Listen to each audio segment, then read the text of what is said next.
I think one of the challenges with doing a research career is that there's always this tendency to ratchet up.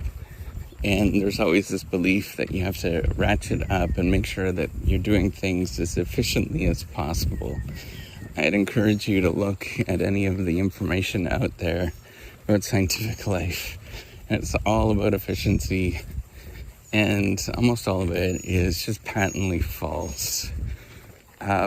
It's not about real science. It's about the sort of fake science that plays on your emotions and makes sure that everybody is feeling absolutely horrible all of the time. And it's usually sort of playing up people that will purchase things and looking at how you can improve your efficiency. It's just like anything else.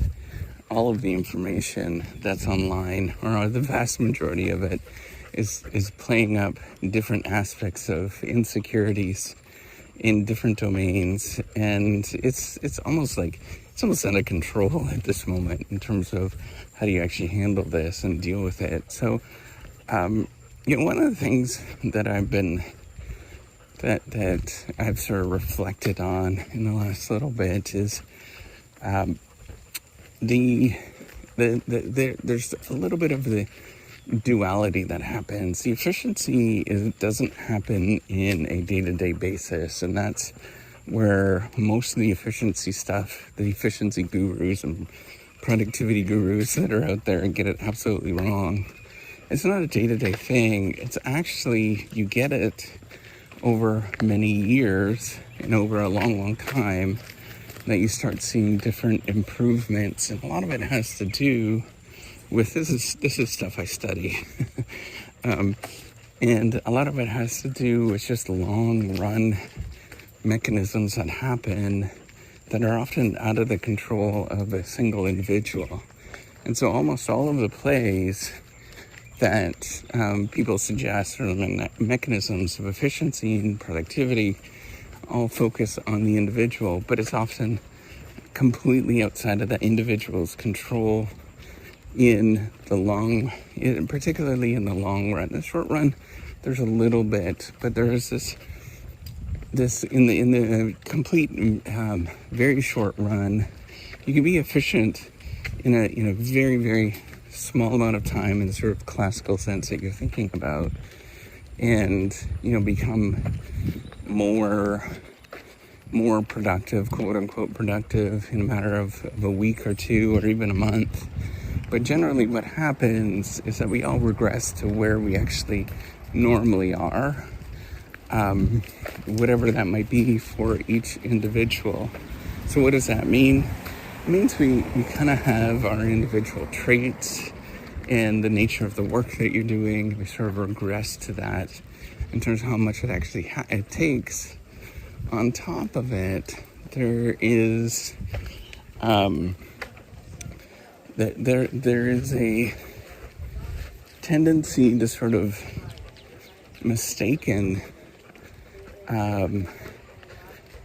doing work, sort of doing busy work for actually productive work.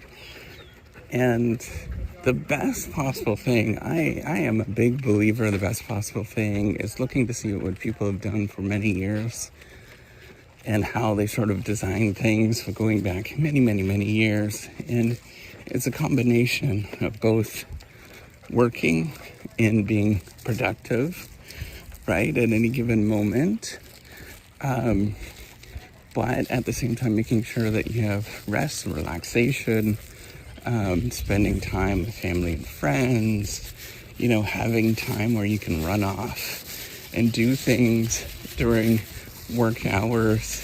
I think proper managing of this is very tricky, because there's often the sort of desire to get to someplace quickly. And so proper managing is almost always pushing back on that desire for all of us.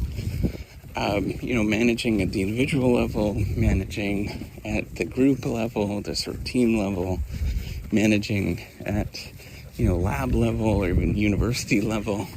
It's just, making sure that everybody has resources to do well. Hi, how are you? Making sure that everybody has the resources to do well, but at the same time, making sure that they are always functioning as the best they possibly can. So it's not about pushing per se, but it's guidance. It's ensuring that people do well with who they actually are at any given moment. And that is a very different perspective than most of us take in terms of, the productivity stuff. This is a lot more along the lines of I draw from, and I've looked at a lot of different literatures now. I study performance, and I think about it a lot in terms of research and in innovation settings. And I think, given the amount of failure that happens, given the amount of frustrations that happens, I think the best model, and I know that some people are going to think that this is really strange, but I think the best model is ultimately kindergarten.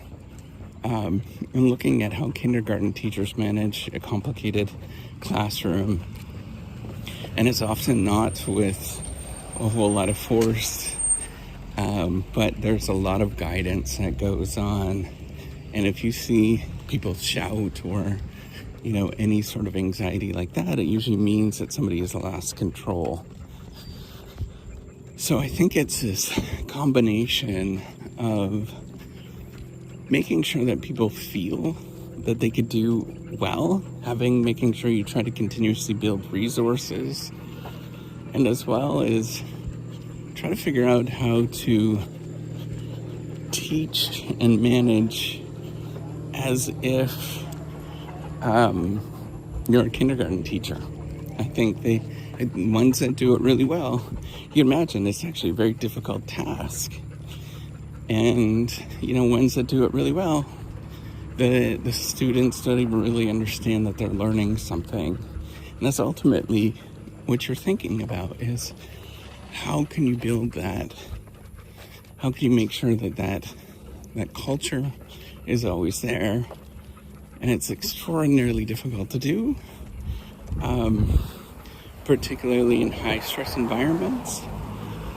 But it's taking a step back and thinking about, at any given moment, that productivity hacks and any of that kind of stuff doesn't work.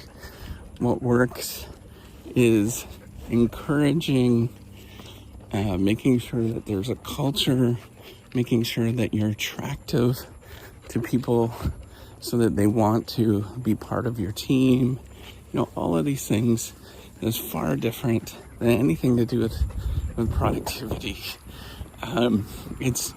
It's taking a step back and looking at what is the root problem, and it's often not to do with productivity.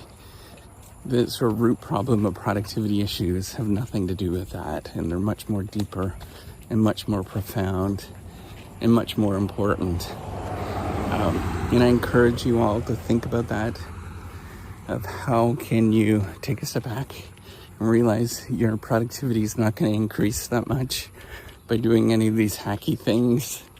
But what matters is, how do you build a culture, and how do you build a team so everybody is excited to show up and everybody feels some empowerment every day. Very different thing. Completely different stuff that you focus on. Extraordinarily difficult to do. But I think it's actually the secret sauce. All right, take care and have a wonderful day.